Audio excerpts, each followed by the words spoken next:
Shalom, salam damai sejahtera Bapak Ibu, Saudara dan Saudariku seiman. Senang berjumpa kembali dengan Anda dalam permenungan harian Sabda Tuhan, Embun Sabda, Sabtu 4 September 2021. Semoga Anda dalam keadaan sehat, tetap semangat, tetap tersenyum, tetap berpengharapan pada Tuhan kita Yesus Kristus. Anda selalu dalam lindungan kasih Tuhan. Buat saudara dan saudariku yang sakit, dalam nama Tuhan Yesus, Anda sembuh. Mari kita siapkan hati, siapkan diri kita mendengarkan dan merenungkan firman Tuhan. Tuhan sertamu dan sertamu juga. Inilah Injil Yesus Kristus menurut Lukas. Dimuliakanlah Tuhan. Pada suatu hari Sabat, Yesus dan murid-muridnya berjalan di ladang gandum. Para murid memetik bulir-bulir gandum, menggisarnya dengan tangan, lalu memakannya. Tetapi beberapa orang Farisi berkata, "Mengapa kalian melakukan sesuatu yang tidak diperbolehkan pada hari Sabat?" Maka Yesus menjawab, "Tidakkah kalian baca apa yang dilakukan Daud ketika ia dan para pengikutnya lapar? Ia masuk ke dalam rumah Allah dan mengambil roti sajian. Roti itu dimakannya dan diberikannya kepada para pengikutnya. Padahal roti itu tidak boleh dimakan kecuali oleh para imam." Dan Yesus berkata lagi, "Anak manusia adalah Tuhan atas hari Sabat." Demikianlah sabda Tuhan. Terpujilah Kristus.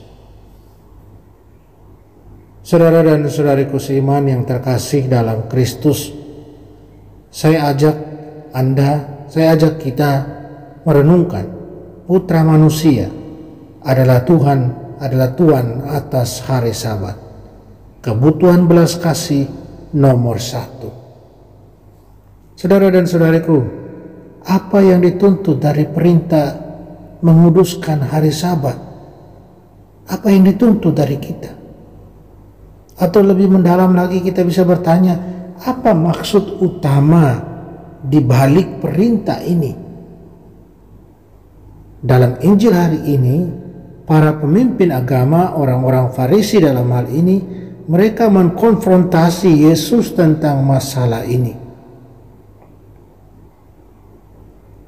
Istirahat Sabat, rest in the day of the Lord, dimaksudkan sebagai waktu, kesempatan untuk mengingat kembali, untuk merayakan secara meriah kebaikan Tuhan dalam karyanya, baik itu dalam penciptaan dan juga dalam penebusan. Itu adalah hari yang dikhususkan untuk memuji Tuhan, karya ciptaannya, dan juga tindakan penyelamatannya. Itu dimaksudkan untuk menghentikan pekerjaan sehari-hari, untuk memberikan istirahat dan memberikan penyegaran. Agar apa? Agar kebutuhan rohani ini terpenuhi, agar jiwa menjadi segar, badan istirahat, jiwa disegarkan. Agar apa? Agar relasi akrab dengan Tuhan terus terjaga. Pada hari-hari lain kita sibuk bekerja, tapi pada hari Sabat, pada hari Tuhan, kita memberikan waktu lebih banyak untuk Tuhan. Saudara dan saudariku terkasih dalam Kristus, dalam Injil, murid-murid Yesus dimarahi oleh orang-orang Farisi bukan karena memetik dan memakan bulir-bulir gandum dari ladang, tetapi karena mereka melakukannya pada hari Sabat. Dalam membela murid-muridnya, Yesus berargumen dari kitab suci bahwa kebutuhan manusia lebih diutamakan daripada kebiasaan ritual. Dalam kelaparan mereka, Daud dan anak buahnya makan roti suci yang dipersembahkan dalam bait Allah. Kita bisa lihat cerita ini dalam buku 1 Samuel bab 21 ayat 2-7. Pada setiap Sabat pagi, 12 roti diletakkan di hadapan Allah di atas meja emas di tempat kudus, dan setiap roti mewakili salah satu dari 12 suku Israel. Tidak ada yang diizinkan untuk makan roti ini kecuali para imam, karena itu mewakili kehadiran Tuhan. Daud mengerti tentang ini, tapi untuk dia kebutuhan manusia diutamakan dari aturan-aturan ritual. Saudara dan saudariku terkasih dalam Kristus, mengapa orang-orang Farisi tidak mengakui tuntutan belas kasihan atas aturan?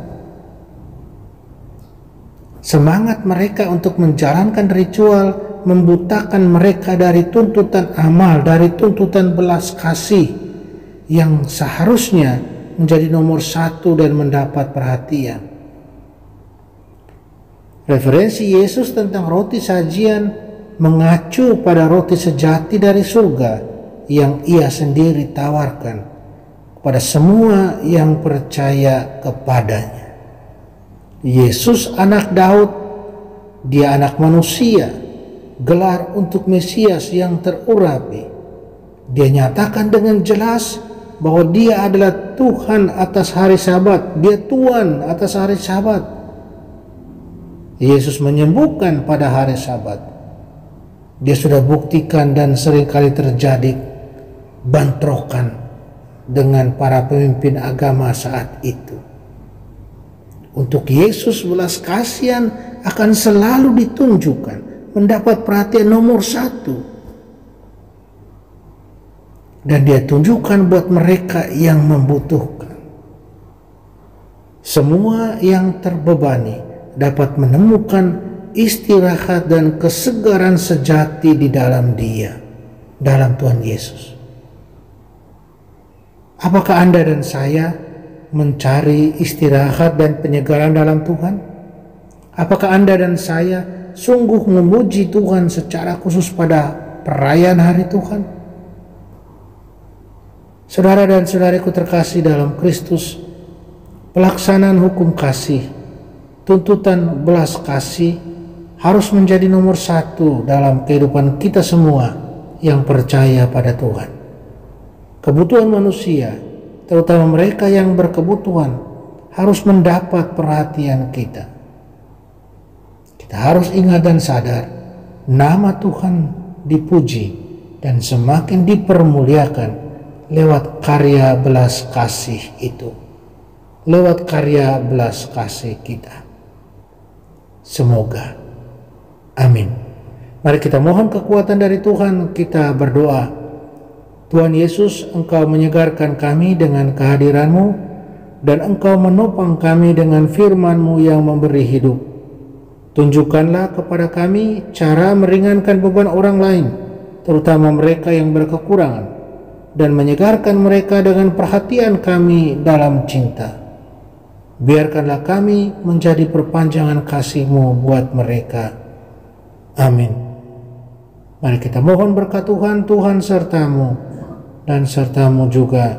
Kita sekalian, semua yang kita sayangi kasih, segala usaha, rencana kerja kita, dilindungi, dibimbing, dan diberkati Allah yang Maha Kuasa, Bapa dan Putra dan Roh Kudus. Amin.